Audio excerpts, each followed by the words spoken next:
Je suis dans le combat politique. Et dans ce combat politique, j'ai choisi d'être à l'opposition. Je n'ai pas choisi d'avoir un traitement particulier du pouvoir. J'ai des parents, j'ai des amis. Je n'ai pas choisi d'avoir un traitement particulier du pouvoir. Et si j'avais eu ce traitement particulier, je me serais certainement assujetti à une ligne qui m'aurait été dictée. Je ne suis pas dans Et cette. Et pourtant, c'est de pour plus ça. en plus, beaucoup pensent que vous aurez roulé votre boss aussi sous voilà ce régime, c'est ce qu'ils disent, et que vous bénéficierez d'un traitement tout à fait particulier qui ferait que bon, voilà, vous pouvez continuer à vivre. Qu'est-ce que vous leur répondez? Non, je leur dirais d'abord que je n'ai pas un traitement particulier. Je n'ai pas un traitement particulier. Je vis comme tout citoyen congolais. Je rappelle que lorsque j'ai été ministre, nous ne touchions pas les sommes comme tu sais maintenant. J'ai dit à certains que sous Milongo, un ministre gagnait 1,2 million. Et sous l'Issouba, où j'ai été pour la deuxième fois ministre, un ministre gagnait 3 millions. Donc, je ne me suis pas constitué une Et c'est fortune, là où mais je souvent il y a une confusion. Il parlerait de ce que vous seriez ministre sous Denis Sassou Nguesso. non, je n'ai jamais été ministre sous le président Denis Sassou Nguesso. Ben voilà, donc J'ai ceux été, qui pensaient à ça je peuvent l'ai dit à désormais. plusieurs reprises, j'ai été secrétaire du comité central chargé de la gestion des activités de 84 à 85. J'ai été membre du comité central de 80. Mais ça ne me dit pas, je ne suis pas statique. Mais je dois dire aux gens qui pensent comme ça que je suis sorti du comité central à 89, mais j'ai été arrêté et emprisonné en 90. Mais sur la base des positions politiques que je prends, j'ai mes positions. Je ne suis pas responsable du programme de société Nouvelle Espérance, Chemin d'avenir, marchons ensemble vers le... Je ne suis pas responsable de ce qui se passe. Bah, ça, Donc, on je n'ai semble pas vers la à... ruine alors. Je voudrais revenir sur les autorisations provisoires d'occuper les réserves foncières de l'État qui ont été évidemment accordées au Rwanda qui arrivait à date échue. Vous l'avez rappelé tout à l'heure, le 8 décembre dernier, donc le 8 décembre 2024. Ces autorisations portaient sur, je l'ai rappelé tout à l'heure, du maïs, du haricot, je ne sais pas quoi, c'est pas des bananes ou autre. Comment expliquer qu'on est parti de ces autorisations provisoires qui, en fait, portent sur une culture expérimentale pour voir s'ils sont capables, évidemment, de planter ou de faire ces cultures afin de leur délivrer les autorisations définitives ou express. De ces autorisations provisoires, on saute, on tombe sur le ricin. Alors qu'on ne nous a jamais parlé des autorisations provisoires sur la culture du ricin au Congo, c'est-à-dire jamais expérimenté. Anatole Collinet n'a jamais parlé de ça. Comment on est passé de ces autorisations sur du riz, du maïs et autres, on tombe sur les ricins et on nous dit, ben voilà, c'est parti, on démarre avec le ricin. Christian, tu as rappelé quelque chose d'important dit par Anatole Collinet Makosso. C'est qu'il disait que pour lui, l'administration était écrite. Mais moi, j'ai essayé de regarder, de passer en revue dans le site du secrétariat général du gouvernement un peu les arrêtés, les décrets qui ont été pris depuis la date du 8 décembre. Il n'y a absolument rien qui touche à cette situation. Et moi, ça me gêne parce que le Premier ministre a dit clairement que le 8 décembre 2024, c'était la date d'expiration de ces autorisations provisoires ou de ces autorisations express d'occuper. Pourquoi ce curieux silence? Et pourquoi devant ce silence, c'est l'ambassadeur rwandais qui vient s'exprimer, pas à n'importe quel moment, au moment où il va faire ses adieux, c'est-à-dire où il dit en fait, tant aux Congolais que, et moi j'ai interprété ce geste de la manière suivante. Je sais que les Congolais ne voulaient pas, ne veulent pas de ces projets, mais nous savons que les gouvernants congolais veulent de ces projets. Ils nous soutiennent. Et sur cette base, nous avançons. Que les Congolais le veuillent ou pas, nous sommes en train d'avancer. Et c'est là où j'interpelle les Congolais pour dire, vous connaissez la situation, vous connaissez le problème. C'est aux Congolais d'assumer le destin de leur propre pays.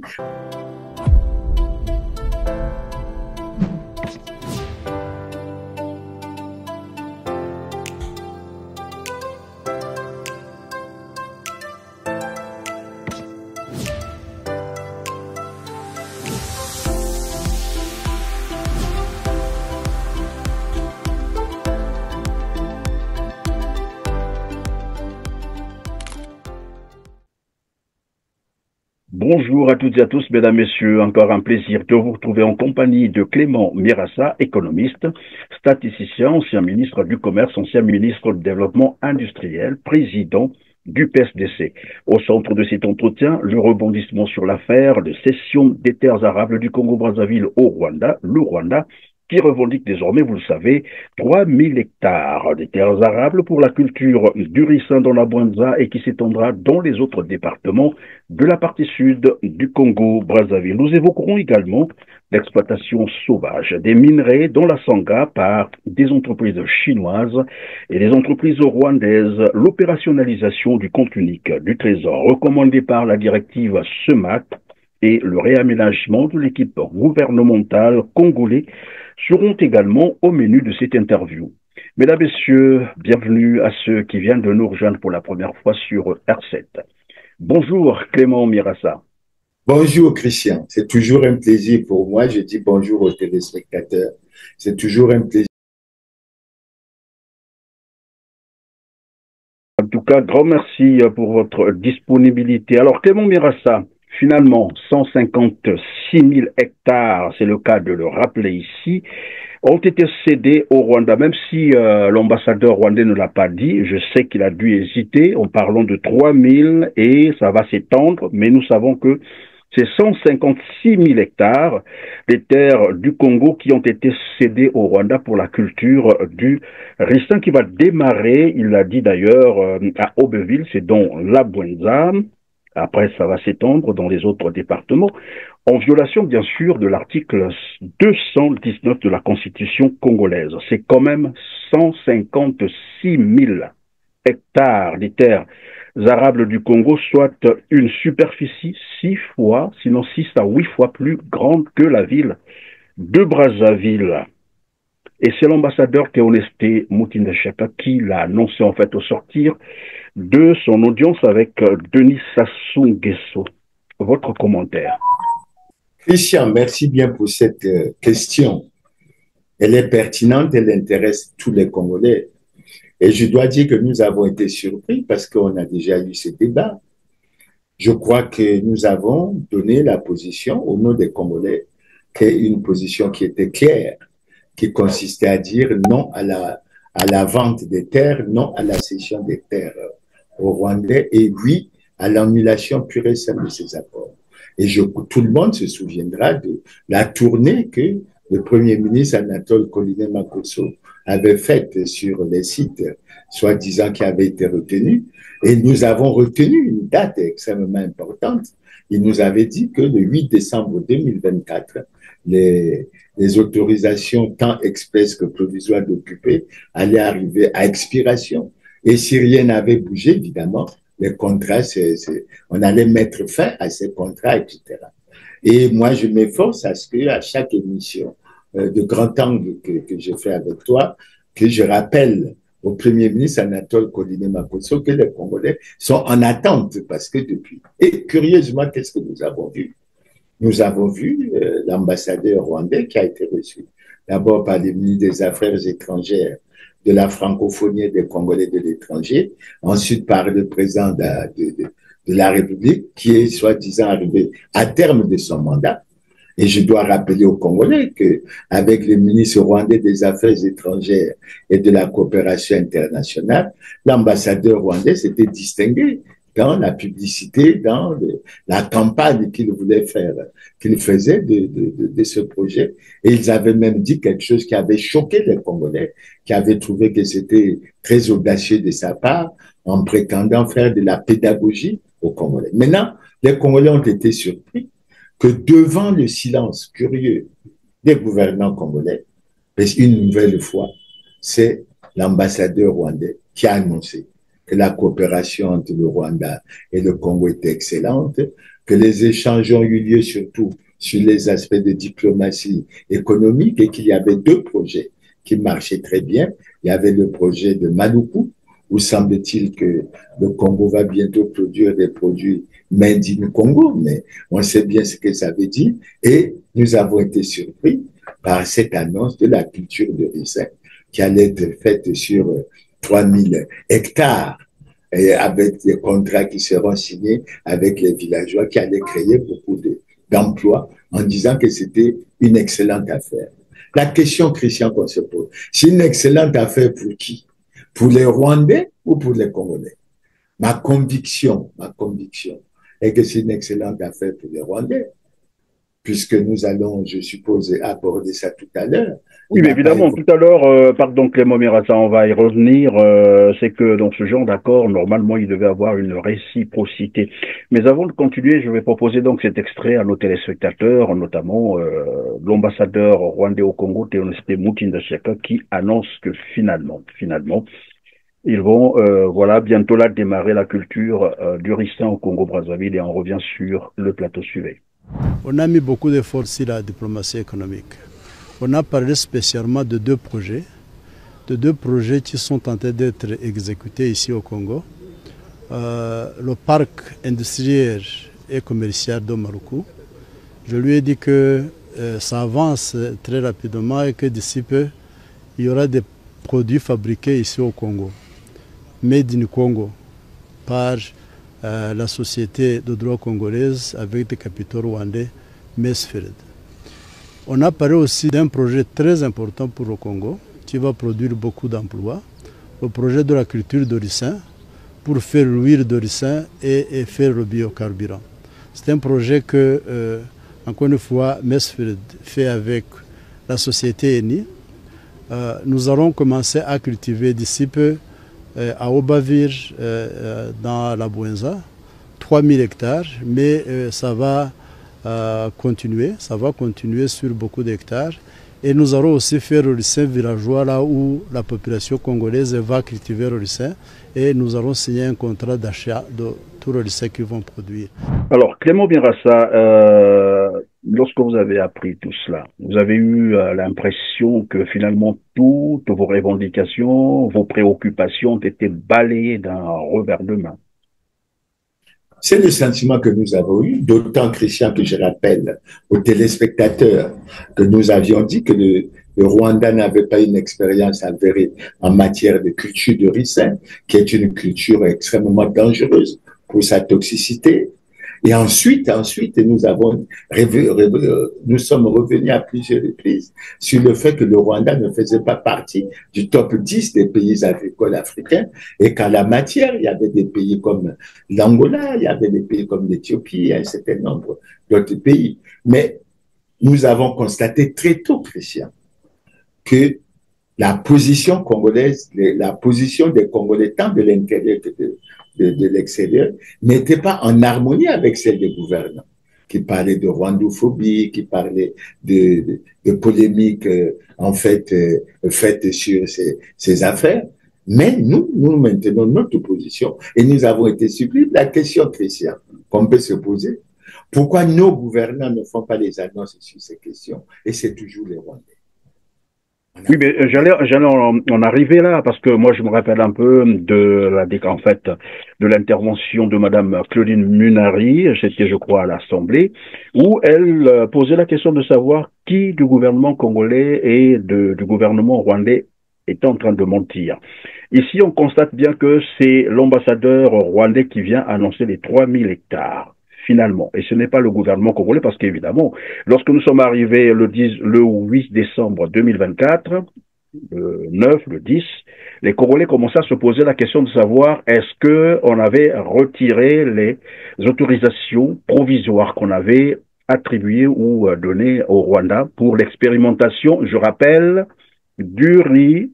Donc la culture du riz, on a parlé du maïs, on a parlé du haricot et je ne sais pas quoi d'autre. Et hop, finalement, tout le monde est surpris de constater que c'est encore Théoneste Mutinda Sheka qui arrive pour dire finalement, c'est le ricin que nous allons cultiver chez vous.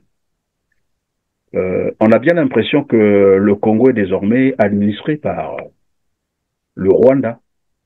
Ben, écoute, Christian, on parle dessus des faits. On parle dessus des faits. Et je crois qu'il faut rappeler certains faits aux Congolais. Le premier fait qu'il faut rappeler au Congo, c'est la rencontre le 27 juillet 2021 entre cet ambassadeur et le ministre congolais chargé des affaires foncières. Rencontre au cours de laquelle cet ambassadeur était venu pour chercher les titres fonciers pour les terres que le Congo avait données à l'État rwandais dans le cadre de la coopération sud. Et nous nous Oui, mais rappelons. pendant que vous continuez, les téléspectateurs vont m'en excuser parce que généralement, ils me reprochent un peu d'arrêter souvent les invités. Pendant que vous allez continuer, je voulais juste insérer un élément, c'est que à un moment donné, Anatole Koliné-Makosso a fait comprendre aux gens que tout ce qui était parole, voilà, ne comptait pas.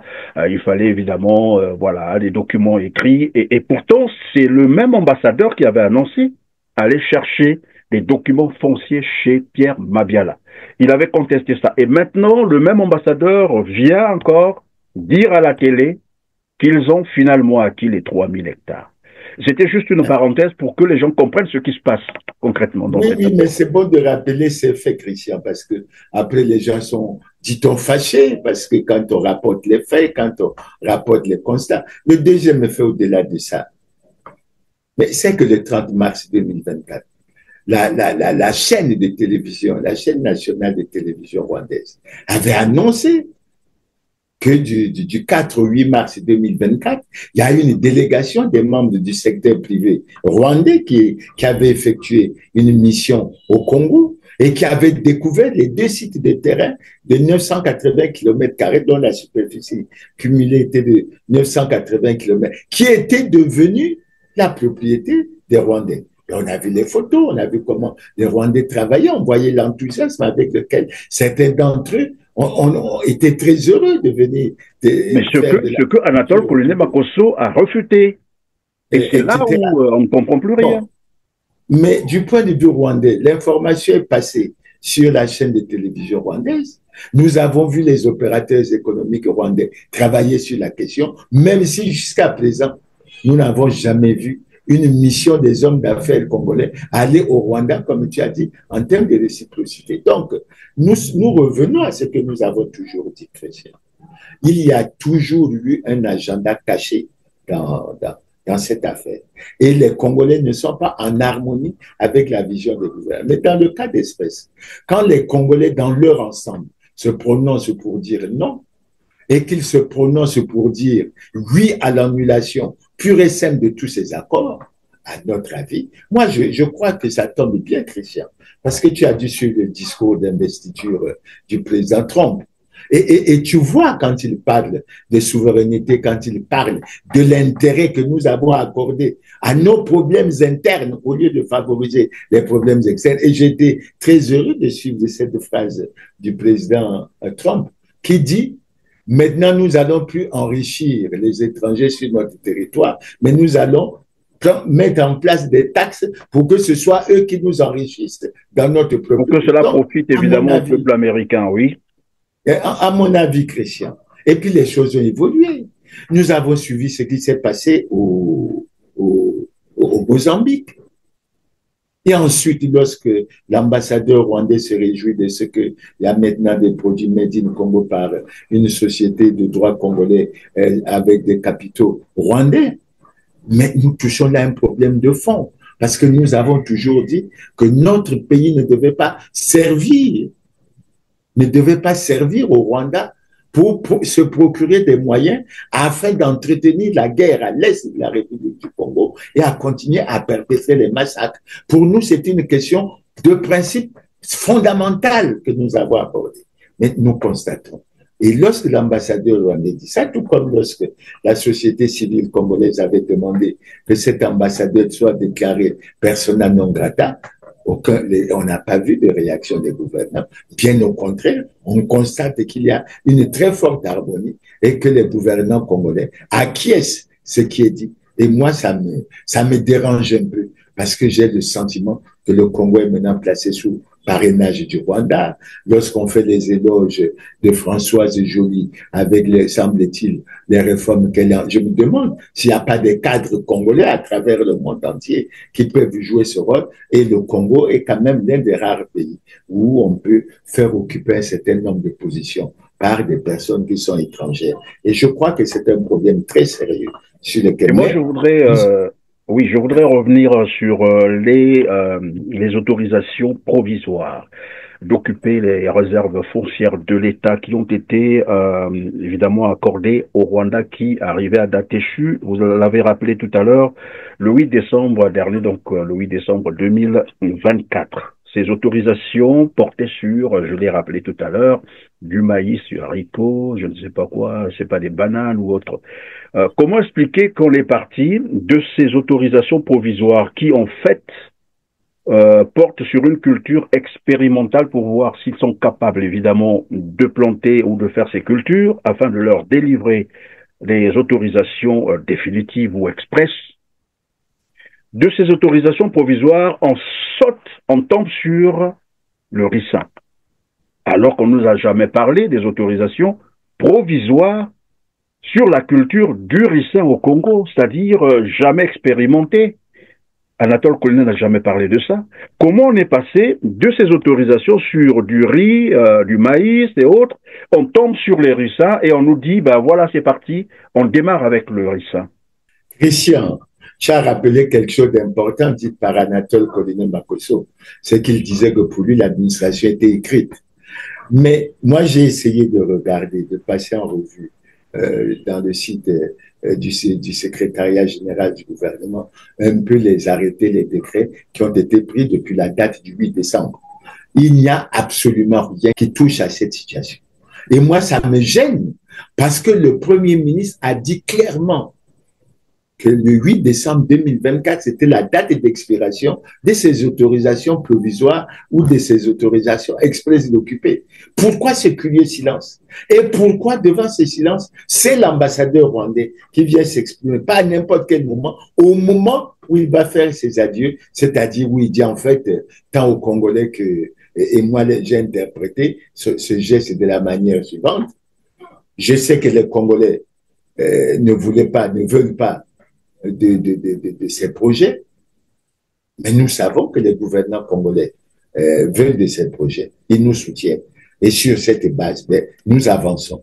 Que les Congolais le veuillent ou pas, nous sommes en train d'avancer. Et c'est là où j'interpelle les Congolais pour dire, vous connaissez la situation, vous connaissez le problème, c'est aux Congolais d'assumer le destin de leur propre pays. Parce que quand on parle des générations futures, quand on parle de l'année de la jeunesse, etc., mais il ne faut pas voir ça seulement de façon ponctuelle et statique.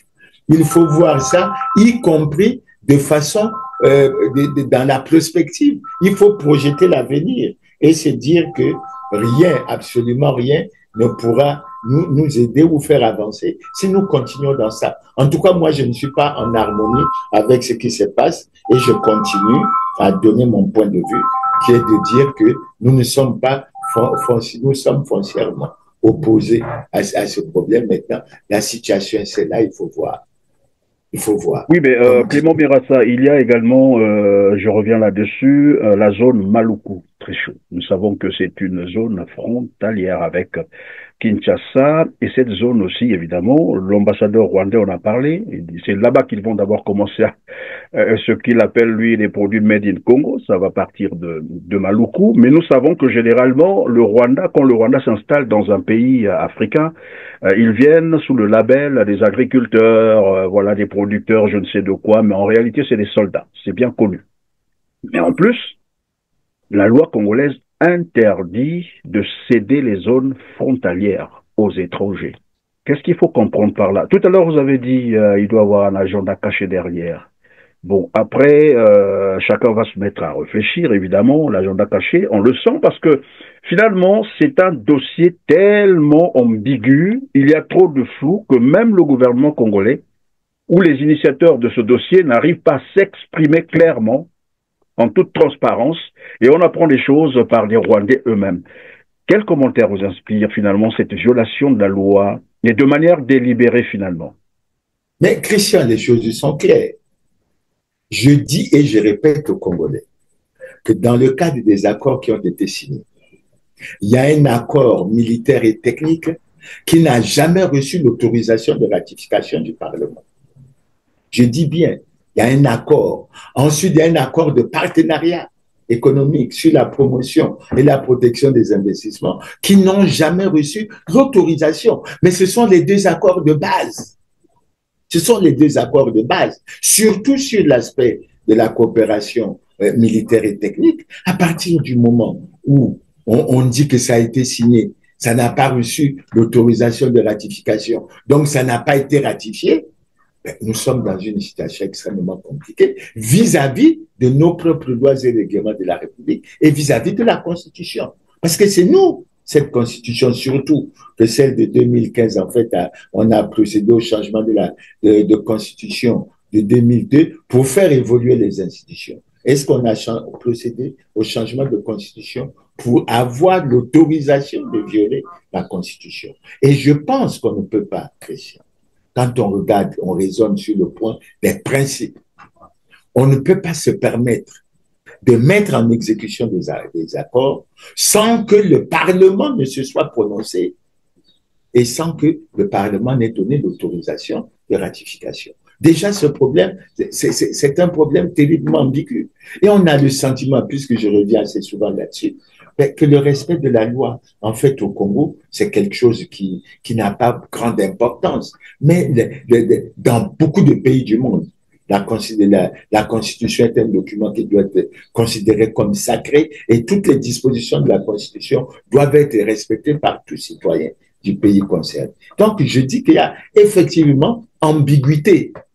Déjà l'ambiguïté quand les autorisations express ou provisoires viennent à expiration et qu'on garde le silence, parce que le gouvernement devrait quand même dire quelque chose. Je pensais, selon moi, je ne rentre pas dans le fonctionnement du gouvernement, il y a eu plusieurs conseils des ministres depuis le 8 décembre. Cette affaire aurait dû être inscrite à l'ordre du jour d'un conseil des ministres pour que le conseil des ministres informe les Congolais de la situation. C'est ça la transparence et selon moi, c'est ça la bonne gouvernance. Quand on ne le fait pas, je considère qu'il y a un agenda caché et on découvre les informations comme ça. Déjà, la question que tu as posée, qui avait été reprise par Claudine Munari, à savoir qui ment entre le Congo et le Rwanda, mais le Rwanda considère qu'ils ont deux enclaves. C'est déjà un acquis. Évidemment, je reviens donc sur toujours ces questions. Tout à l'heure, vous avez parlé du Parlement qui devait normalement ratifier ces accords. Et la fois dernière... Donner l'autorisation de ratification. Voilà, lorsque Isidore Voubal disait finalement, quand Isidore Voubal disait que non à Claudine Munari, puisqu'il voulait même empêcher, il allait même empêcher à Claudine Munari de parler, en lui disant, écoutez, ces questions ont été déjà abordées. Est-ce qu'on peut comprendre que, en disant ça, ils avaient déjà tout abordé et qu'ils avaient parlé aussi des accords sur la culture du ricin? Parce que c'est tout ce que les Congolais ont compris. Ah ben, ils ont dû parler de tout. Ils ont dû parler de tout. N'oubliez pas, Christian, il ne faut pas que les Congolais, les téléspectateurs oublient. Le Premier ministre nous avait envoyé des jeux, des accords. Oui. Le bottin des accords, etc. Mais nous nous accrochions sur les questions de principe qui étaient fondamentales avant d'aller à l'examen. Même quand on va à l'examen de ces accords, il y a un certain nombre de choses qui posent un certain nombre de problèmes. Il y a un certain nombre d'accords qui posent. Et je pense que l'année 2025 va être une année déterminante parce que nous aurons la situation dans laquelle on va se retrouver, c'est la situation dans laquelle le président angolais, le président Lourenço, va, semble-t-il, assurer la présence de l'Union africaine. Il est en même temps médiateur entre la RDC et le Rwanda. Et je pense qu'on devrait regarder ces choses dans une vision. Et n'oublie pas, je ne veux pas encore révéler ou ressusciter un certain nombre de choses. Il ne faut pas oublier là-dedans aussi que nous avons, pour confirmer qu'il y a des agendas cachés, les déclarations de Laurent Sokoko, qui semble-t-il, lorsqu'elles sont évoquées, agacent un certain nombre de Congolais. Mais c'est pas Mirasa. Et ce qui vous coûte d'ailleurs les menaces, on va y revenir tout à l'heure. Alors, mais donc, voilà. On va chercher à comprendre si ces accords de cession des terres couvrent également la partie nord du Congo-Brazzaville, parce que finalement, on apprend qu'il y a des sociétés chinoises et rwandaises qui exploitent sauvagement, je dis bien sauvagement, des minerais dans la Sangha. Et je propose d'ailleurs à nos téléspectateurs un extrait du reportage et on revient sur le plateau suivant.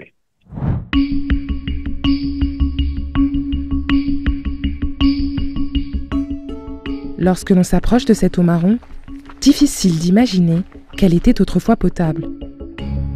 voyez comment la rivière, ce n'est que de la boue. Oui, donc là, c'est pas possible pour vous de récupérer l'eau. Non, mais vous allez récupérer l'eau comment? Parce que là, avec la qualité de cette boue-là, vous ne pouvez pas la consommer. Le paysage est dévasté, il n'y a plus les arbres aux alentours. En cause, d'après Aristide, des opérateurs miniers arrivés en 2017 qui ont lancé ici une exploitation semi-industrielle pour trouver de l'or. Les outils traditionnels comme les pioches et les tamis ont été remplacés par des engins motorisés. Les arbres sont abattus, le sol retourné, les forêts et les cours d'eau ravagés. Une fois leur extrait, il ne reste que ces trous dans la forêt. Des méthodes qui privent les habitants de leurs moyens de subsistance. Devant nos caméras, c'est Pelteux s'affaire sur ce qui était jusque-là une forêt primaire luxuriante. C'est l'étape du décapage. Les ouvriers utilisent ensuite l'eau à proximité pour laver la terre afin d'en extraire l'or. Cette étape rend l'eau impropre à la consommation. Comme les Chinois ont tout pollué, nous sommes obligés de parcourir 20 à 25 km. Comme nous voyons là, ici il y avait un champ cacaoyère. Ils ont coupé les arbres et aujourd'hui il n'y a plus de champ, tout est perdu. En échange, ils auraient perçu une compensation dérisoire.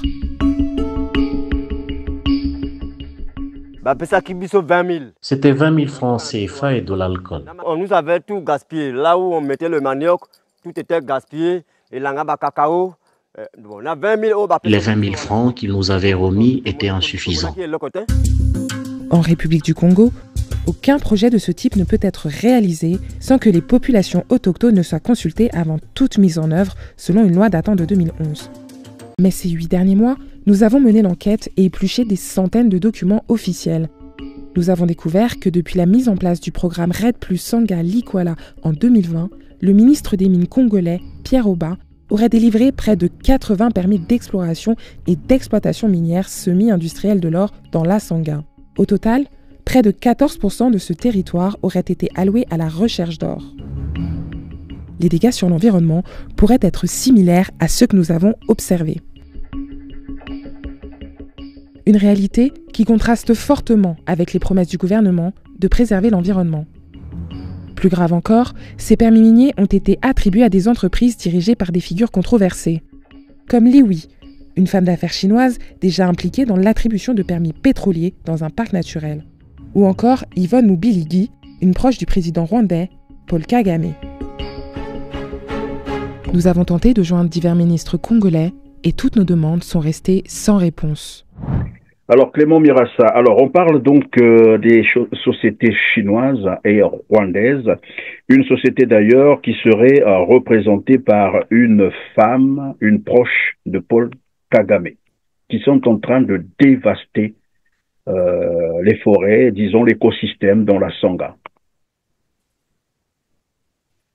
Christian, je suis très heureux que tu abordes cette question. Mais la dévastation de notre système écologique n'a pas commencé que maintenant. Ça a commencé depuis longtemps dans le district de Kélé. C'est un véritable scandale écologique. Et vous avez vu lorsque la ministre Arlette Soudanome est partie dans le Kwilu à Dimonika, vous avez vu ce scandale. Les populations des environs n'ont même plus de l'eau potable. C'est des actes frauduleux qu'ils ont posés actuellement. Ça, c'est la gourmandise. Exploitation à grande échelle de l'or et bien d'autres matières premières dans la réserve de la biosphère de Dimonika, située dans le massif du Mayombe, dans le département du Kwilu. Ici, 5 hectares sur 18 se trouvent totalement saccagés par la société chinoise City Sarl au détriment de la biodiversité. Selon les populations riveraines, la principale rivière et les cours d'eau sont pollués. La vie devient de plus en plus précaire. À chaque passage des engins sur les différents sites, les effets sont désastreux sur l'environnement. Regardez d'abord ce que les Chinois ont fait ici. Même pas 4 mois. Regardez comment ils ont gaspillé l'environnement. Ça c'est quoi ça? D'après vous-même, regardez, au bout de combien de mois?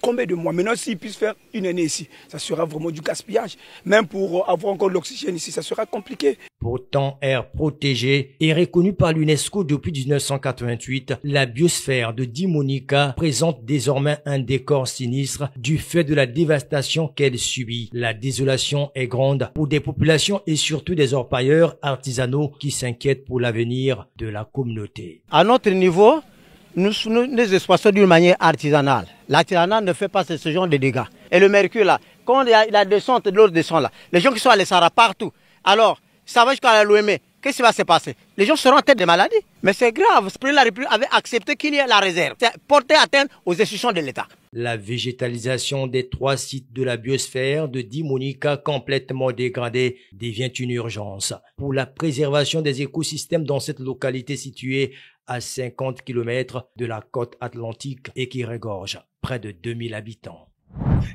C'est vraiment un scandale. Et quand tu parles de la situation de la Sana, n'oublie pas que le jour où Denis Kressel Sassou Nguesso fait le point de l'exécution des projets devant les présidents Paul Kagame et Denis Sassou Nguesso, il parle bien de ce que les Rwandais ont commencé à exploiter la mine de Kanga Michopo, je crois, dans la Sana. 4e projet, le projet d'exploitation minière.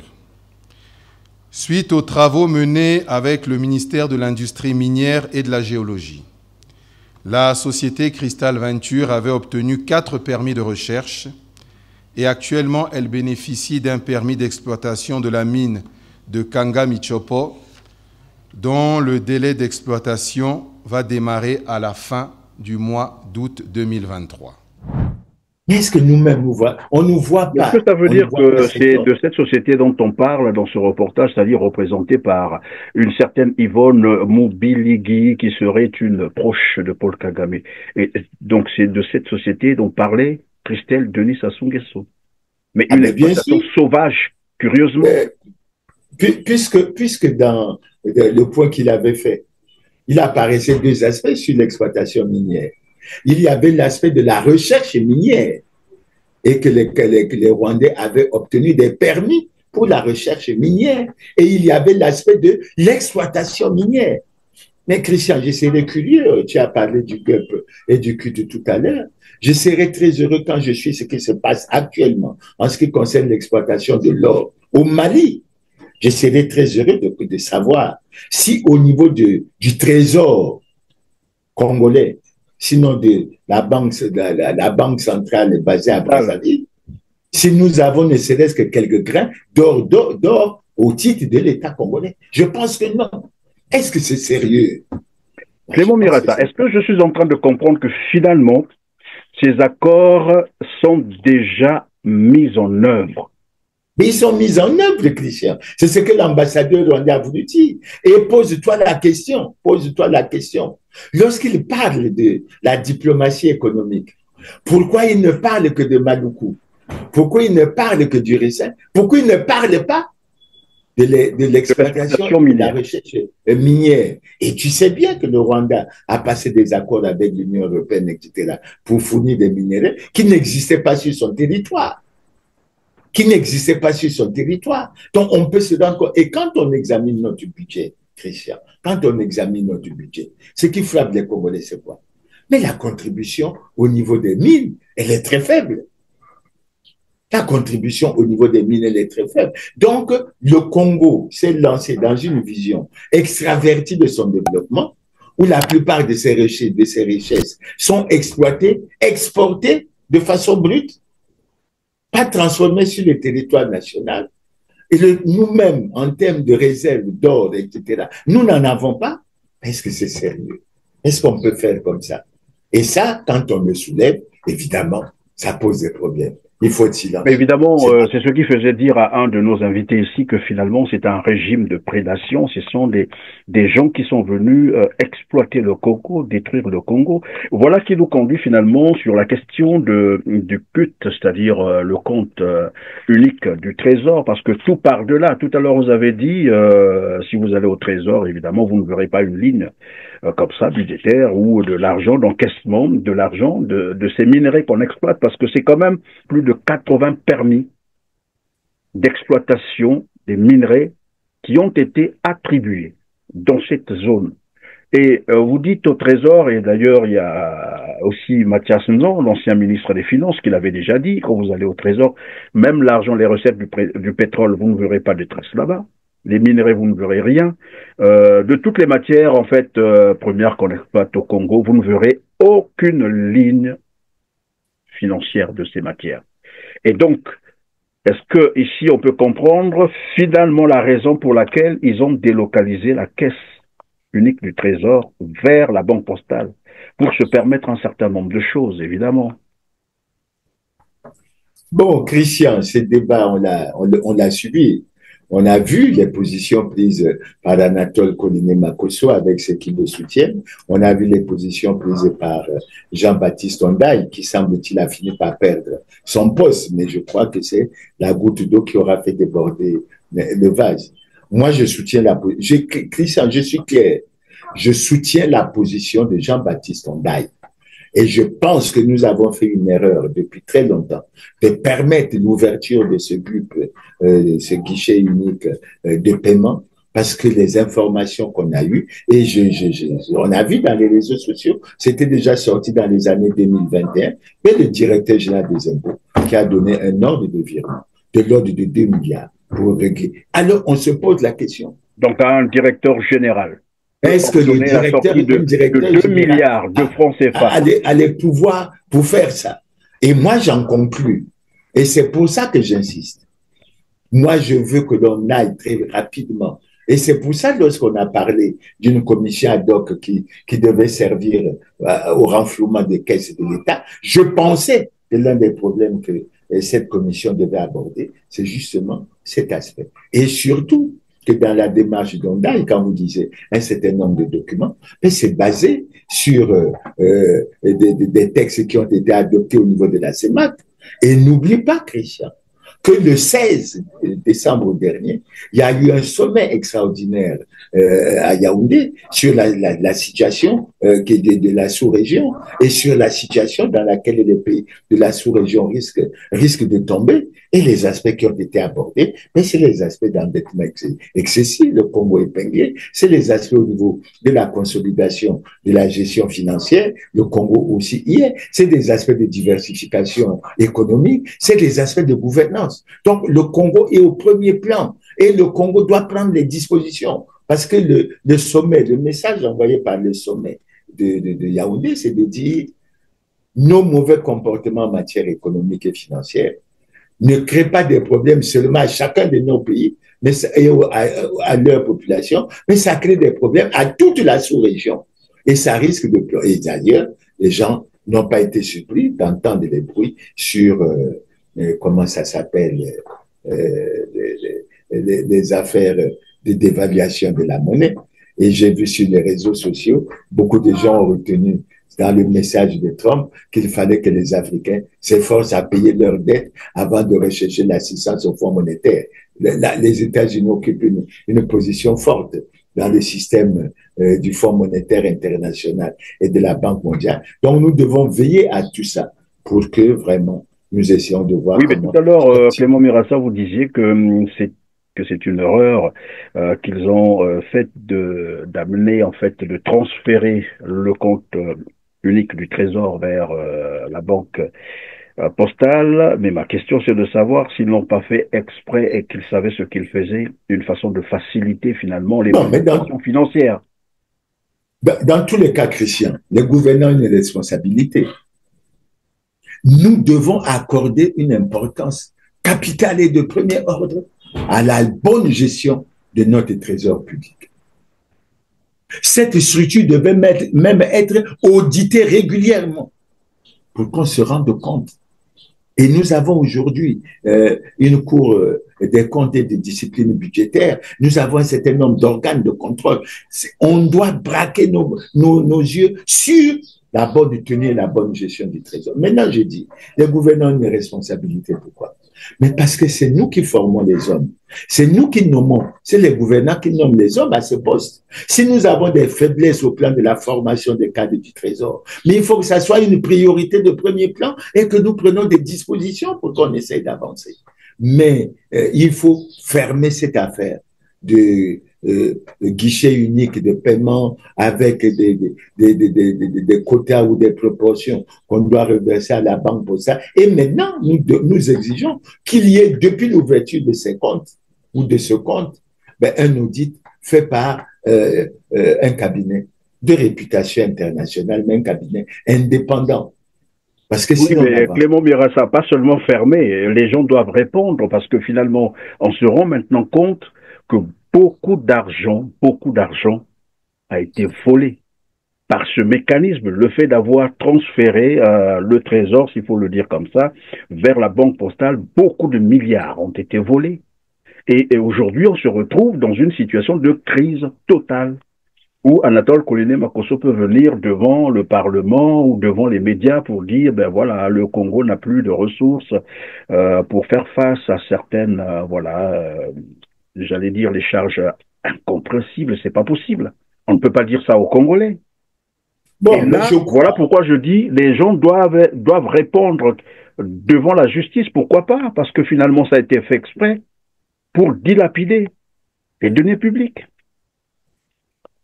Christian, le commentaire que je fais, on va y venir certainement avec le débat sur le dernier remaniement. Je pense que l'un des atouts et l'un des éléments que je soutiens dans ce réaménagement pour lequel j'ai fait une émission, où j'ai fait un décryptage, où j'ai relevé un certain nombre de choses. L'élément positif que j'ai retenu, au-delà des personnes, c'est l'unification du ministère de l'économie, plutôt des finances, du budget et du portefeuille de l'État.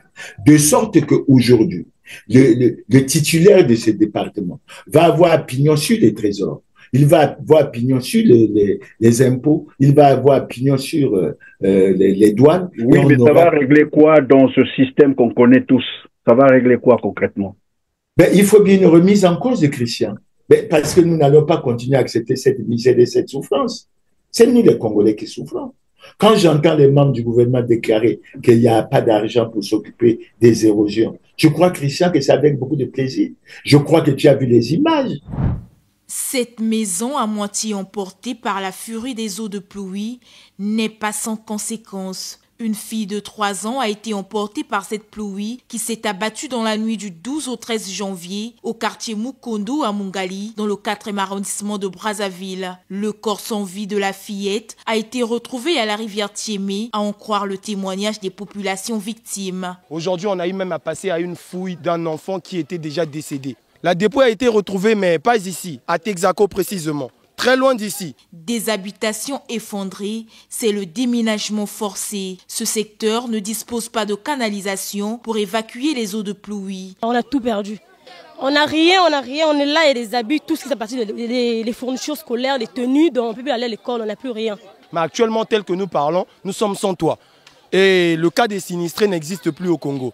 Nous ne savons pas si l'État va nous prendre en charge, si nous allons rester des sans-abri. Nous demandons au gouvernement de voir si on pensait à faire peut-être un collecteur artisanal qui peut recevoir les eaux qui reviennent de la base, Mukondo, ainsi qu'un filou. Même le camp cité de 17, tout ça là, les eaux finissent que par ici. Et nous subissons.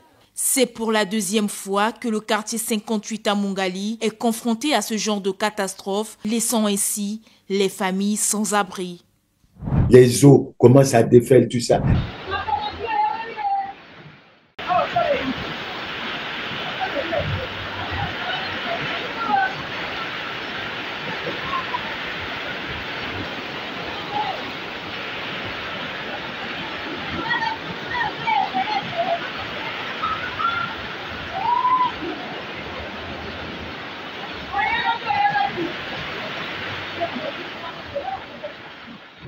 Et la réponse, c'est on n'a pas d'argent, on n'a pas d'argent. Mais l'argent, il faut le chercher, il faut le trouver. On l'a eu à un moment donné.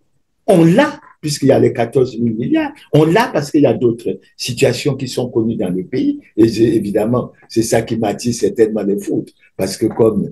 Non, mais nous sommes dans un pays où on a quand même détourné 25 milliards au ministère de la Santé en plus, hein, et 150 milliards aussi, 160 ou 150 milliards. Dans ce même pays, on a dilapidé 14 000 milliards. On ne peut pas venir dire aux gens qu'il n'y a pas d'argent. Et d'ailleurs, avant de continuer, je vais vous proposer un élément où Denis Christian Sassou Nguesso est en train de dire à ceux qui l'écoutaient, ceux qui peuvent encore l'écouter, que le Congo n'avait plus assez de ressources pour faire face à un certain nombre de choses. Suivez et on revient sur le plateau.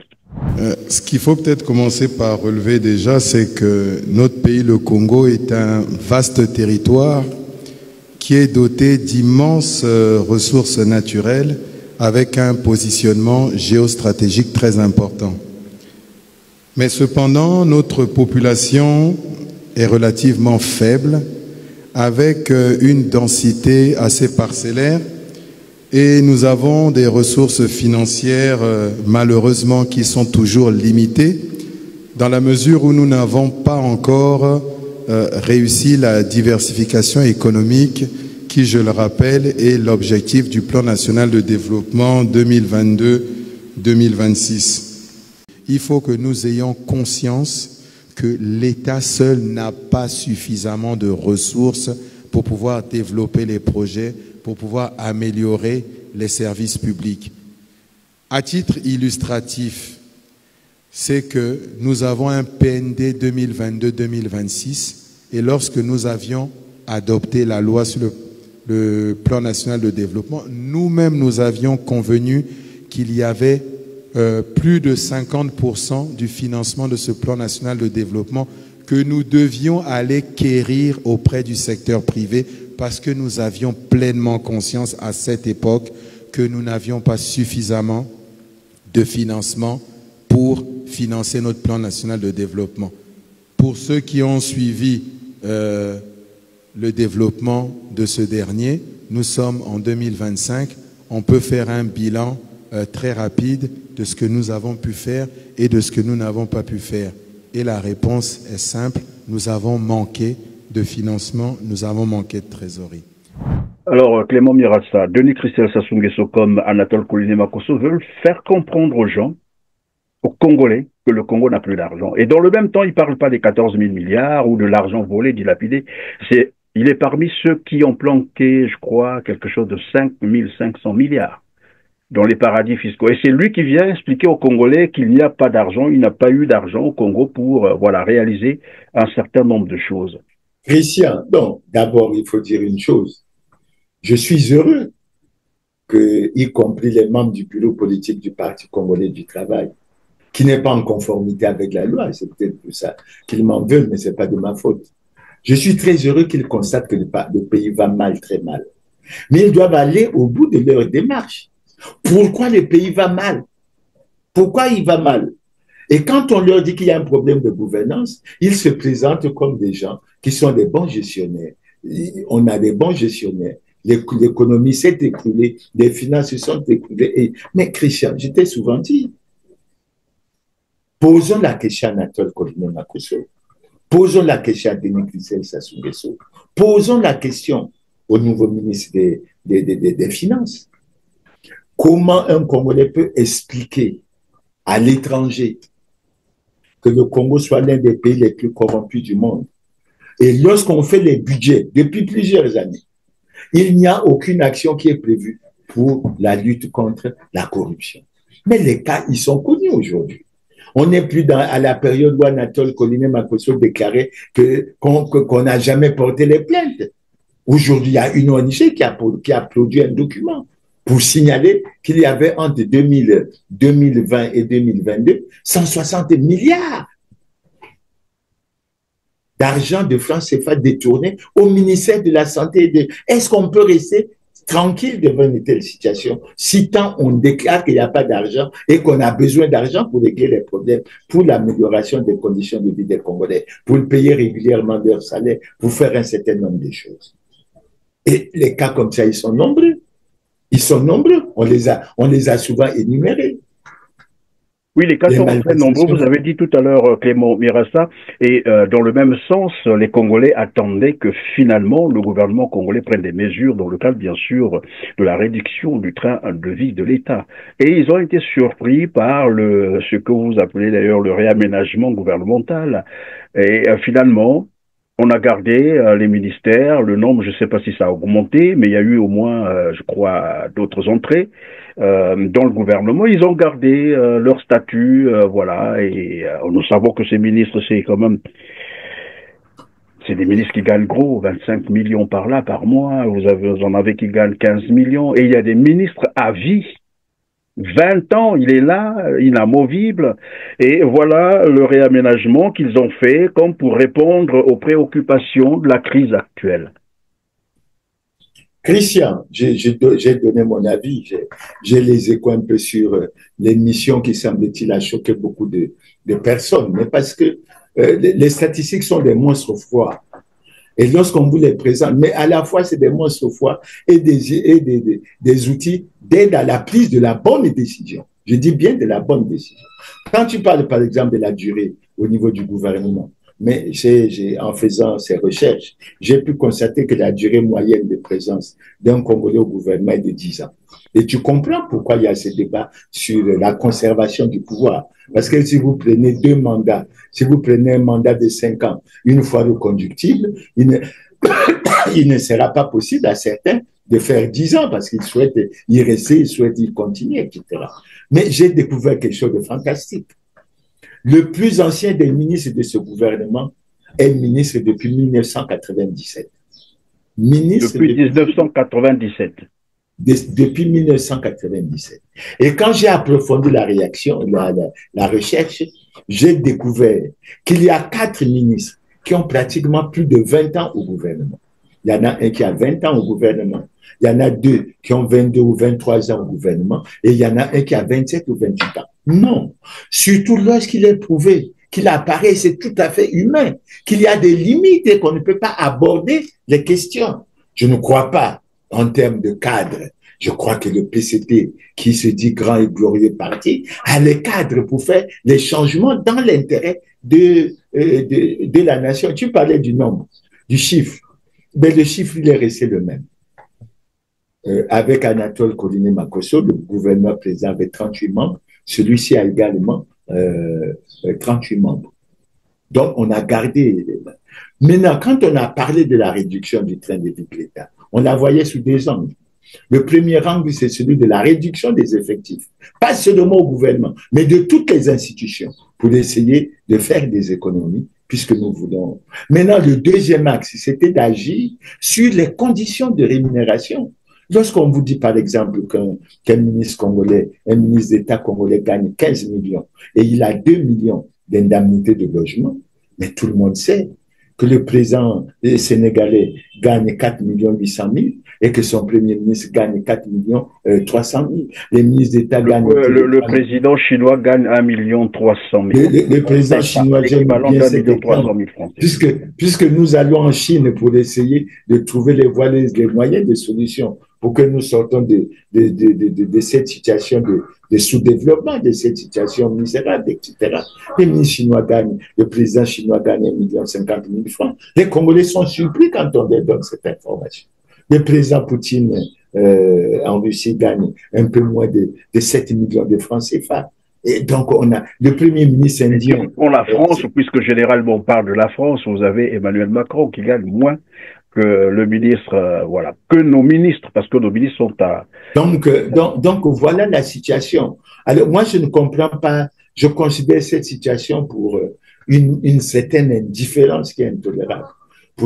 Parce que quand on voit une pluie à Brazzaville, on voit que ce qui se passe à Brazzaville, pas à l'intérieur du pays. Quand on voit Pointe-Noire après les pluies, etc., mais on se dit, là où on peut économiser le moins de francs pour réaliser un certain nombre de choses, il faut que cela soit fait. Nous fermons les yeux devant les cas des scandaleux crimes économiques et financiers. Nous ne voulons pas de la réduction du train de la vie de l'État. Nous ouvrons des comptes de GUP, etc., et tout ça. Que voulons-nous? Donc, moi, je considère qu'on est comme dans une philosophie où on agit pour appauvrir l'État et enrichir un certain nombre d'individus. Mais ils savent pourquoi ils s'enrichissent. Bientôt, il y a les élections. Beaucoup votent des grands patrons pour distribuer l'argent, pour faire un certain nombre de choses. Et je crois que c'est une situation qu'il faut revoir et qu'il faut. Maintenant, Toi, tu dis, je te donne l'information parce que j'ai fait le tableau, je l'ai mis sur les réseaux, je l'ai mis sur les réseaux sociaux. Mais ce tableau fait apparaître quoi, Christian? Nous avons 38 ministres, 26 ministres du PCT, donc 15 membres du bureau politique. 26 ministres du PCT. 26 ministres du PCT. Et je peux donner les noms. Donc 26 ministres, donc 15 membres du bureau politique qui sont membres du gouvernement. Nous avons 4 ministres des partis alliés. 4, je crois que le nombre des partis alliés est suffisamment important. Nous avons 2 ministres des partis dits de l'opposition et j'ai considéré 3 ministres parce que je ne connaissais pas leurs étiquettes en tant qu'appartenance au parti. Au niveau du PCT, je peux contrôler et avoir des informations au niveau des membres du comité central et au niveau du bureau politique, mais plus bas, je ne peux pas avoir des informations et à mon avis, c'est une situation qui est très, très préoccupante et qu'il faut regarder. Donc, moi, je pensais que lorsqu'on parlait du réaménagement tel que ça a été fait, avec les mots qui ont été utilisés par les ministres, directeurs de cabinet du chef de l'État, à savoir qu'il fallait donner une impulsion, rechercher une certaine efficacité, je pensais valablement qu'on pouvait aller vers une équipe de moins de 30 ministres. On pouvait aller vers une équipe de moins de 30 ministres et essayer de faire des choses, faire certaines... Oui, mais Clément Mirassa, rechercher, comme vous venez de le rappeler tout à l'heure, l'impulsion, donner l'impulsion et rechercher l'efficacité. Comment expliquer que le Premier ministre soit reconduit? Je parle ici d'Anatole Koliné Makosso, qui visiblement a conduit le Congo à la ruine. Parce que si aujourd'hui on parle d'un pays ou d'un Congo qui n'a plus rien, c'est bien Anatole Koliné Makosso qui est le Premier ministre.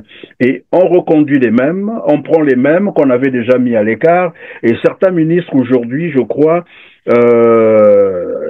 bon après on peut se tromper, mais je crois que, je parle ici de Mabundu. Mabundu a géré, je crois, le fonds de l'agriculture, jusqu'aujourd'hui il n'a jamais rendu compte.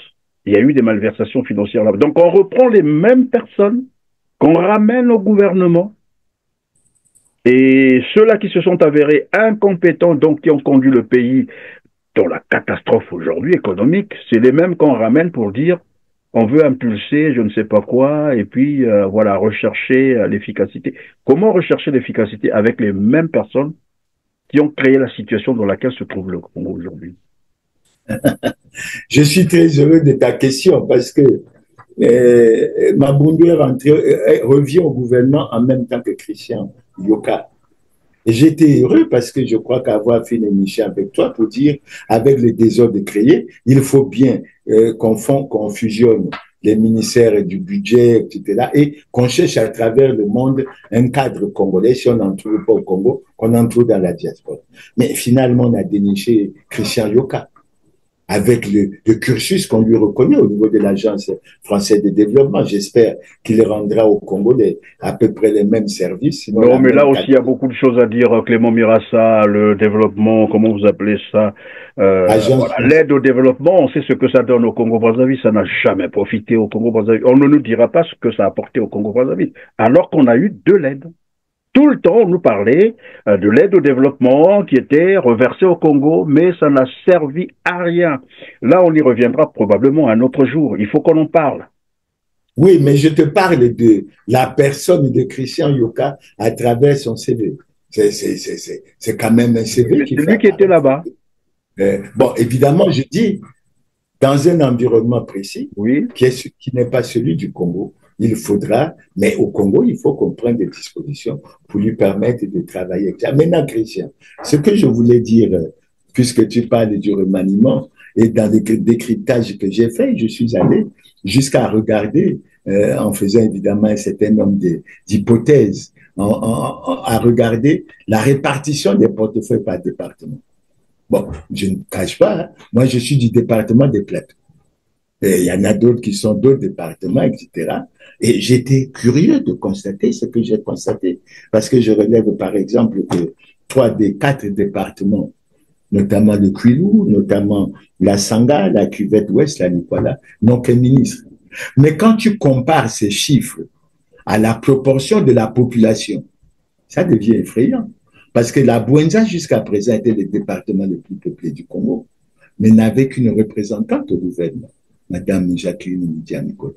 Aujourd'hui, avec le retour de Mabundu, la Bwenza a 2 ministres. Mais sauf que la Bwenza a augmenté son quota de 2, mais la Likwala se retrouve avec un seul ministre, etc. Je ne dis pas qu'il faut harmoniser, que ça soit être la même chose, mais il faut quand même, en tenant compte de la compétence, de la qualité des hommes, etc., de ce qu'il faut, l'homme qu'il faut, à la place qu'il faut, il faut tenir compte d'un certain nombre d'équilibres également, pour que les gens ne soient pas... Non, mais la question, elle est légitime.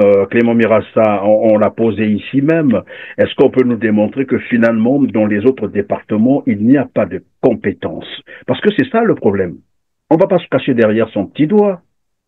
Il y a des compétences partout. On ne peut pas comprendre que parfois un seul département puisse incarner 10 ministères, 20 ministères. Pour quelles raisons? C'est des choix politiques.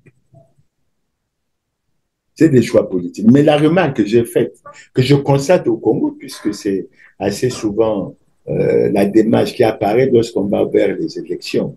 Lorsqu'on va vers les élections, tout le monde parle de la concorde et de l'unité nationale.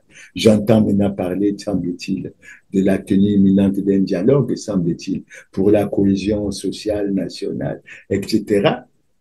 Mais au sortir des élections, on a comme le sentiment que l'appartenance au département de l'élu président fait de vous comme quelqu'un qui se dit au pouvoir. Donc, vous êtes au pouvoir. Le pouvoir n'appartient plus au parti qui vous a présenté, parce que le parti a une certaine représentation nationale, mais la représentation se fait. Donc, c'est tous ces phénomènes, à mon avis, qu'il faut dépasser, même du point de vue des mentalités, du point de vue d'un certain nombre de choses. Et je crois qu'il faut regarder ça. Je te prends un exemple simple. Si je prends un district, je prends le district de Makwa, le district de Makwa, je peux dire aujourd'hui, on peut y compter 2 ministres, Firmin Ayessa et Delphine Adupi. Le district de l'image. Mais quand je compare que la Sanga, qui a 6 districts, n'a qu'un seul ministre, je me pose des questions. Je me dis, est-ce que dans la Sanga, il n'y a pas de compétences? Mais s'il n'y en a pas, il faut les former à travers le temps pour que les gens puissent avoir le niveau qu'il faut pour occuper les postes qu'il faut. Donc, c'est des questions fondamentales qu'il faut extrêmement regarder. Mais je conseille aux gens de suivre un peu l'émission Grand Angle qui est passée samedi dernier, et nous avons suffisamment, et moi j'ai considéré... Évidemment, Clément Mirassa, après on vous dira que de toute façon le pouvoir ne se partage pas, il faut donc l'arracher, parce que finalement, c'est ce que moi je suis en train de comprendre, encore que ce soit un problème de compétences et non des appartenances, par exemple, à un département, le pouvoir s'arrache et c'est à vous, les opposants aussi, d'œuvrer dans ce sens pour reprendre le pouvoir. Ça s'avère désormais nécessaire et, j'allais dire, urgent. Alors, on va passer donc à un autre volet, l'avant-dernier, probablement, si le temps nous le permet, bien entendu. C'est la communication du secrétaire général adjoint du CNR, bien sûr, qui a eu, je crois, voilà, à échanger avec un conseiller, c'est ça, la présidence. Qu'est-ce qu'il en ressortait? Apparemment, on leur a reproché. Bon, ici, on va pas parler. Il faut que ce soit clair avec nos téléspectateurs. Ce n'est pas la candidature non plus de Frédéric Ntoumi qui nous intéresse, le pasteur Ntoumi, qu'on appelle Frédéric Binfamou. C'est pas sa candidature qui nous intéresse, on n'en parle pas aujourd'hui, mais plutôt de la communication, de l'entretien qu'a eu son secrétaire général adjoint avec un conseiller de la présidence de la République. Après, sur le cas Ntoumi, nous pourrons l'aborder, et nous aussi nous avons notre point de vue là-dessus. On y reviendra un autre jour. On est en train de rassembler les éléments. Le moment viendra où il y aura une grande tribune sur cette candidature qui commence à faire parler. Alors revenons donc sur cet échange entre le secrétaire général adjoint du CNR et un conseiller de la présidence de la République. Bon, j'ai le texte sous mes yeux, Christian. J'ai ce texte sous mes yeux. Et j'ai été surpris, d'ailleurs je remercie le secrétaire général adjoint du CNR d'avoir tout fait pour que, parce qu'il a été sur les réseaux sociaux, je ne sais pas pour quelle raison. En gros, ce que j'ai compris, ce qui m'a intéressé dans le message qui semblait apparaître, sinon transparaître dans ce débat, c'est de dire qu'il y a des opposants, mais des opposants du pouvoir, c'est-à-dire qui bénéficient un traitement du pouvoir et qui, de ce fait, sont tenus de s'aligner derrière le pouvoir. Et qui n'ont pas par le conseiller du président de la République, c'est ça? Ça, c'est le point de vue du président, du conseiller politique du président de la République, puisqu'il n'y a pas eu de démenti à travers ce texte, et pour dire que les opposants doivent tirer les leçons. Je ne parle pas des personnes, mais je préfère citer un exemple qu'ils ont donné. Ils ont voulu prendre un exemple Kinyumbi, qui est un cas aussi qui va, parce que nous avons subi la déclaration de Kinyumbi, nous avons également subi tout ce que ça lui a coûté. Ils ont parlé de Toumi, je n'entre pas là-dedans. Mon problème, parce que assez souvent, Christian, le débat que les Congolais ont, pourquoi il n'y a pas d'unité de l'opposition? Mais évidemment, la réponse est claire. Si vous avez une opposition du pouvoir qui est mise en place et créée pour soutenir le pouvoir, et là, ça a été révélé que finalement, ça pouvoir qui est censé se battre pour la conquête du pouvoir. Mais l'unité est difficile, Christian. Et vous avez les tops. Et moi, je suis très heureux de ça. Pourquoi? Mais parce que les Congolais, assez souvent, quand nous faisons les descentes, attirent souvent notre attention en tant qu'opposants, en disant que vous êtes opposants le jour, les collaborateurs la nuit, on connaît tout ce qui se passe. Donc, finalement, la population nous observe très bien. Pourquoi continuer à faire ce jeu? Et moi, je considère que le problème qui a été posé est un problème extrêmement important, c'est un problème extrêmement grave. Parce que si, ça crée quoi? Mais ça crée de la méfiance entre opposants. Si nous discutons, nous ne savons pas dans le fond si un tel ou un tel touche un traitement qui lui est donné soit mensuellement par le pouvoir et qu'il rend certainement compte. Et nous avons vu. Moi, je me rappelle d'une émission qui a été faite par un opposant, avec Arsène Séverin, qui devait passer un jeudi autour de 21h. Et en mi-journée de jeudi, on a vu un spot passer pour dire l'émission ne sera plus déposée. On avait déjà vu les spots publicitaires. Ne sera plus déposé, pourquoi? Ne sera plus diffusé, pourquoi? Donc, on a un certain nombre d'interrogations et entre nous, surtout au niveau de l'opposition, parce qu'on a le sentiment qu'en réalité, c'est le pouvoir qui connaît et qui maîtrise, qui est opposant et qui ne l'est pas. Et donc, ce que j'ai compris dans ce développement, c'est qu'il y a des opposants du pouvoir. Et c'est le conseiller à la présidence de la République qui le dit. Conseiller politique. Qui le dit. Oui, oui. Parce que ça n'a pas été démenti, vous l'avez dit tout à l'heure. Mais ça n'a pas été démenti. J'ai le texte, ça n'a pas été démenti. Au contraire, on avait appris que, bon, un de ceux qui s'étaient déjà annoncé candidat devrait renoncer. Bon, bref, on y reviendra un autre jour. On va terminer par les menaces qui pèsent sur vous deux, vous, Clément Nyirassa et Go Washington Ebina. C'est une information qui a été donnée par Brazza News, c'est ça, officiel. C'est sur ce site que j'ai lu ça, qu'il y a des menaces qui pèseraient sur vous et Joe Washington Ebina. De quoi s'agit-il concrètement? J'ai eu beaucoup d'appels, j'ai été interpellé, comme quoi il y avait une publication de Brazza News qui a un certain pesant d'or. Pourquoi? Mais parce que Brazza News a donné des informations exactes sur le cas Kinyumbi. Parce que c'est Brazza News qui a annoncé que le sort de Kinyumbi est scellé, que Kinyumbi allait être, une réunion allait avoir lieu le 7, et qu'il allait être... Et on a vu comment la machine PC... Et on a vu comment ça a marché. Et dans cette publication, Brazza News... Bon, mais je communique et je pense que, Christian, il faut que les téléspectateurs le sachent. Je suis opposant en me conformant à la loi 28-2017, je crois du 7 juillet 2017, qui détermine le statut de l'opposition congolaise. À savoir qu'un parti de l'opposition, c'est un parti qui ne soutient pas l'action du gouvernement. Mais tout en ne soutenant pas l'action du gouvernement, nous nous efforçons dans notre communication à faire des propositions. Nous avons fait des propositions pour qu'on lance, par exemple, une opération coup de poing, lutte contre la corruption. Nous avons fait des propositions sur la réduction du train de vie de l'État. Nous avons fait beaucoup. À chaque fois, nous l'avons fait. Parce que mais pourquoi sont-ils à vos trousses maintenant? Mais alors, Christian, il y a aussi, il faut rappeler, tu dis maintenant, ce n'est pas que maintenant. Si mes souvenirs sont exacts, tu as fait une émission avec notre frère Alex Ibakanzabana. Oui. Au cours de cette émission, qu'est-ce qu'il a dit pendant qu'il était arrêté? Il a dit que pendant son arrestation, on lui a demandé de citer quelques noms. Rappelle-toi de ces noms. Parmi ceux qu'il y avait Jean-Marie Michel Moukoko, il y avait Paulin Makaya, il y avait Joe Washington Ebina et il y avait Clément Mirassa. Et on lui a dit, nous, ce n'est pas toi qu'on cherche, c'est ceux-là que nous cherchons. Mais ça veut dire qu'on est à ma recherche depuis longtemps. N'oublie pas, Christian, que le 4 novembre 2014, ma maison a été saccagée. Il y a eu 32 arrestations, il y a eu un certain nombre de choses.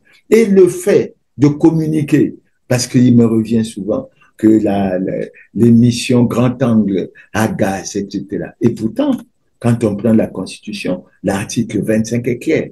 On garantit la liberté d'expression, etc. Donc, moi j'ai dit, et je le répète, je l'assume, sur la base d'un travail que j'ai fait, j'ai dit que le Parti congolais du travail n'est pas en conformité avec la loi. Et j'ai introduit deux recours relatifs à ce sujet, à la Cour constitutionnelle. Le premier recours, la Cour constitutionnelle s'est déclarée incompétente et a transmis le dossier à la présidente de la République, au Sénat, à l'Assemblée nationale, au ministère de l'Intérieur. Jusqu'à présent, rien n'a. Je sais que ça agace, parce que jusqu'à aujourd'hui, le problème n'est pas tranché. Parce que quand tu vas plus loin, Christian, et que tu ajoutes qu'il n'est pas normal qu'on déclare le PCT qui n'est pas conforme à la loi, et qu'on exclut d'autres partis qui devraient être conformes à la loi. Donc, il y a une sélection, il y a un travail qui est fait. Moi, je dis, Christian, je suis dans le combat politique. Et dans ce combat politique, j'ai choisi d'être à l'opposition. Je n'ai pas choisi d'avoir un traitement particulier du pouvoir.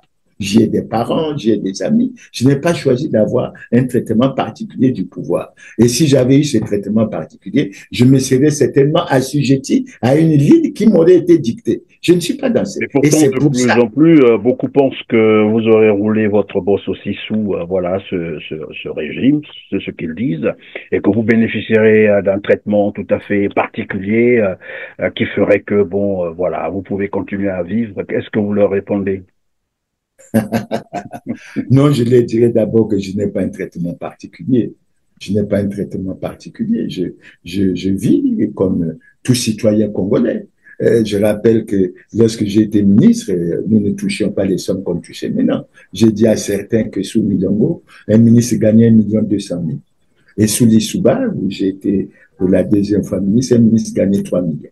Donc, je ne me suis pas constitué une fortune. Et c'est là où souvent il y a une confusion. Il parlerait de ce que vous seriez ministre sous Denis Sassou Nguesso.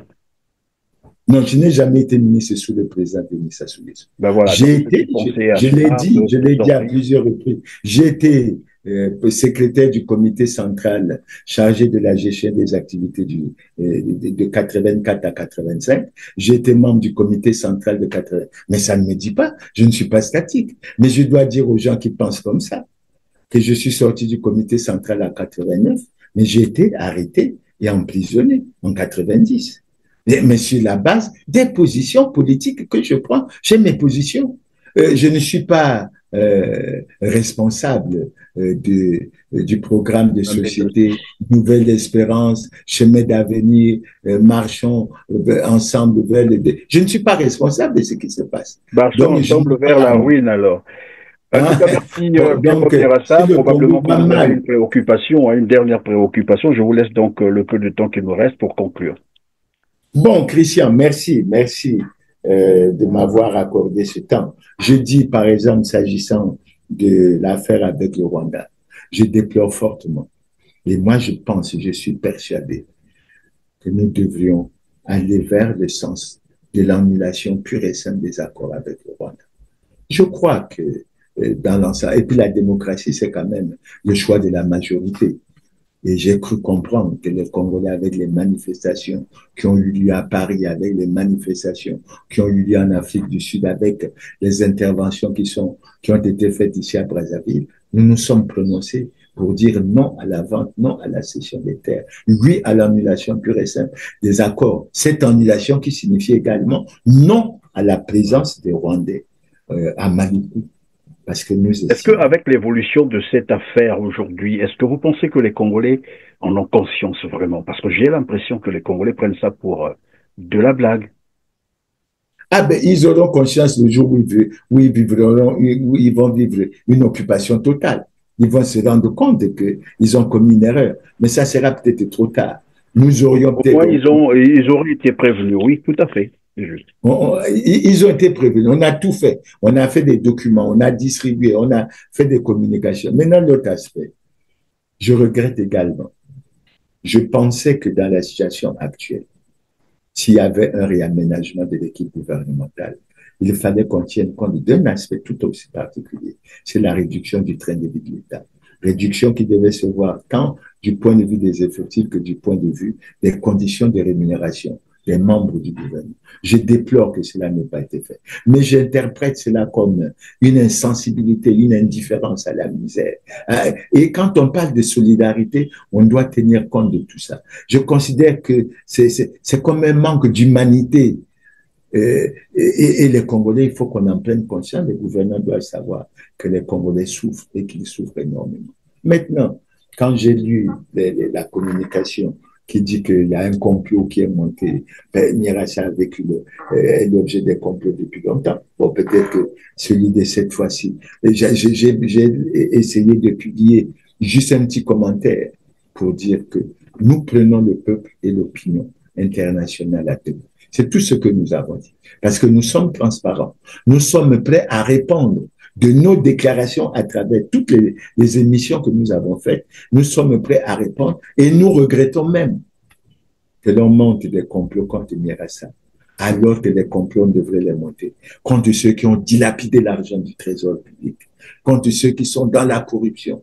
Et quand on dit que, Christian, qu'on veut monter un complot contre nous, je pense immédiatement à cette déclaration du 9 décembre 2023 du président de la haute autorité de lutte contre la corruption qui disait qu'il avait des documents, des dossiers, que les délibérations allaient avoir lieu, que les résultats allaient être donnés et qu'on allait aller en justice. Jusque-là, vous voyez bien. Donc, et Christian, je terminerai là. Oui, peut-être pour terminer, une dernière inspiration, ce sont, je crois, les perturbations du courant électrique qui sont annoncées au Congo-Brazzaville, particulièrement à Brazzaville, je crois, pour 45 jours à cause des turbines qui seraient arrivées en fin de cycle. Christian, cette affaire me fait énormément mal. En pleine crise. Et je me pose une question. Est-ce que les dirigeants de cette société sont en mesure de bien la diriger et de garantir l'aspect service public de l'électricité aux Congolais? Est-ce qu'ils se rendent compte de la situation qu'ils créent, des dégâts qu'ils causent aux jeunes qui sont dans les secteurs informels, aux mamans qui se déploient dans les marchés, qui gèrent parfois Non, ce n'est pas... Et dans le contexte actuel de la crise au Congo-Brazzaville, ils viennent encore ajouter cette misère. Ils viennent ajouter, parce que le courant, l'électricité et l'eau sont deux facteurs de production extrêmement importants. Mais vous voulez vous développer, vous n'avez pas d'eau après autant d'années d'indépendance. Comment vous allez l'expliquer? C'est pour ça, Christian, moi je suis surpris par une chose. Je me dis, les dirigeants actuels de cette structure devraient être relevés. Est-ce qu'on ne peut pas... Relever et arrêter carrément. Est-ce qu'on peut comprendre que finalement on arrive jusqu'à un niveau où les turbines arriveraient, comme ils le disent eux-mêmes, en fin de cycle? Ils n'ont pas vu ça venir, ils n'ont pas des ingénieurs pour prévenir, ils n'ont pas des techniciens pour voir tout ça? Jusqu'à arriver à ce niveau-là, les turbines seraient arrivées en fin de cycle. C'est tout ça qui fait partie de la compétence. Mais écoute, Christian, moi je vis à Mongali, à la commune. On a fait beaucoup de bruit. On a fait beaucoup de bruit. J'ai vu un forage qui devait être fait au château vers le boulevard Alfred Raoul, etc. Et que nous devions avoir de l'eau. Mais Christian, ça fait près de 8 mois que nous n'avons pas d'eau qui coule dans nos robinets. Nous n'avons pas d'eau qui coule dans nos robinets. Plus de 60 ans après l'indépendance. Et après ça, est-ce qu'on peut parler de réussite? Tout à l'heure, tu disais que Christelle connaît l'échec, mais l'échec est connu par tout le monde. Le pays va mal, très mal. Même dans l'échec est connu de tout le monde et depuis fort longtemps. C'est juste un petit rappel. Je suivais encore la vidéo sur le procès général Norbert Dabira, et là, j'entendais dire s'ils avaient pris la décision de vouloir faire un coup d'État, ce que je ne vous conseillerais pas, c'est parce qu'ils s'étaient rendu compte que Sassou n'arrivait plus, il gérait mal, le pays allait très mal. Là, nous sommes dans les années déjà, voilà, les années 2018, par là. Donc, même les soldats qui l'entourent, les militaires qui l'entourent savent que Sassou n'arrive pas. Et c'est pas un homme fait pour la gestion d'un pays. Ils savent que le pays ne va pas bien. Mais ils ont peur de le lui dire. En fait, c'est ce que moi j'ai noté. Que de le lui dire, faisons donc de sorte à le mettre, je ne sais pas comment ils appelaient ça eux-mêmes, le mettre en retraite ou voilà. Qu'est-ce qu'elle vous dit concrètement, Madame Tsikaya, avant que vous ne preniez l'option d'aller croiser Nyangambwala? Qu'est-ce qu'il vous dit? Elle, je ne sais pas la dame. Qu'est-ce qu'elle vous dit concrètement? Concrètement, elle dit que Nyangambwala l'a consulté, hein, parce qu'il voudrait déposer le président. Le pays va mal. Il voudrait déposer le président. J'ai dit, bon, mais puisqu'ils ont constaté que le pays allait mal. Et aujourd'hui, ça va j'allais dire, de plus en plus mal. Donc ça veut dire que tout le monde est conscient. Même dans son entourage, les gens savent que plus rien ne marche. Mais ils ne veulent pas le dire. La situation, Christian, le constat, c'est celui-là. Mais l'autre constat que tu ne fais pas, pour lequel tu dois mettre en exergue le fait que le PCT n'est pas en conformité avec l'État. Mais le PCT tient absolument à conserver le pouvoir, Christian. Tout ce qui se passe, tout ce que tu vis comme activité, comme phénomène, l'UFC, la FMC, etc. Mais on ne veut pas quitter le pouvoir, on ne veut pas reconnaître, mais on veut demeurer. On veut demeurer. Etc. Contre vents et marées. Et à mon avis, c'est en ça que je dis, lorsqu'on essaiera, je crois qu'il y aura un moment où, comme on a suffisamment fait le point de la situation. Mais Christian, ça a été une erreur monumentale de ne pas respecter l'alternance démocratique. Ça a été une erreur monumentale de ne pas respecter ce qui était prévu tant dans la Constitution du 15 janvier du 15 mars 1992 et du 20 janvier 2002, à savoir un mandat une fois renouvelable. Et justement, l'alternance permet, je crois que quand tu as suivi les discours de Donald Trump, tu as vu qu'à un moment donné, l'impulsion qui est recherchée par le directeur de cabinet, c'est tellement, il n'a fait que traduire l'idée que le président de la République lui a donnée.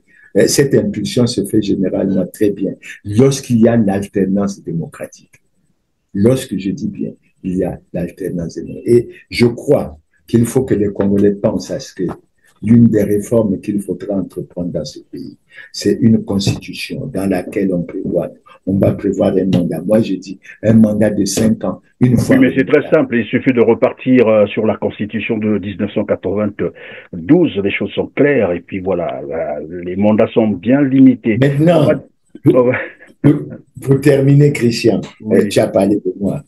Je suis à l'opposition. Je mène un combat. Je vais continuer à le mener.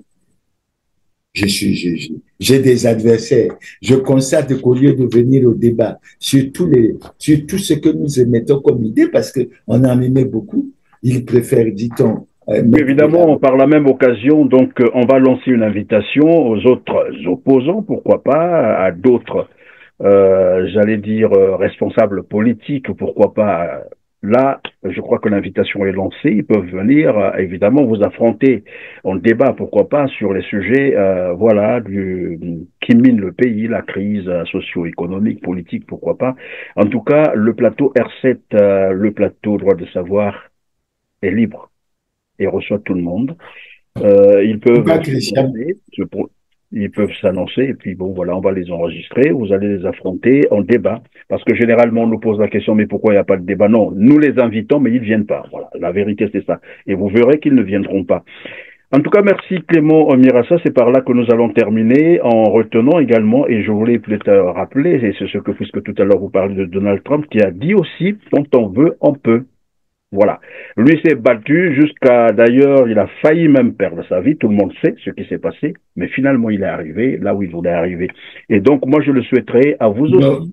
Mais j'ai saisi la balle au bon. Parce que Trump a dit quelque chose que j'ai retenu. Oui. Il a dit qu'une balle, il a effleuré à l'oreille. Mais s'il n'est pas mort, c'est parce que Dieu l'avait choisi pour le changement au niveau des États-Unis et qu'il a la bénédiction de Dieu pour faire. Donc, comme on dit généralement, que tout pouvoir vient de Dieu. On l'espère aussi pour vous, Monsieur Clément Mirassa, si vous êtes encore en vie, parce que Dieu vous a choisi et peut-être parce que vous avez une mission à accomplir au Congo-Brazzaville. Mesdames, Messieurs, c'est la fin de cette émission. Merci Clément Mirassa d'avoir été avec nous aujourd'hui encore. Cliquez sur le petit pouce en l'air juste en bas de la vidéo, partagez massivement cette interview, mesdames, messieurs. Dites-nous également en commentaire ce que vous en pensez. On prend rendez-vous pour la toute prochaine fois. Merci.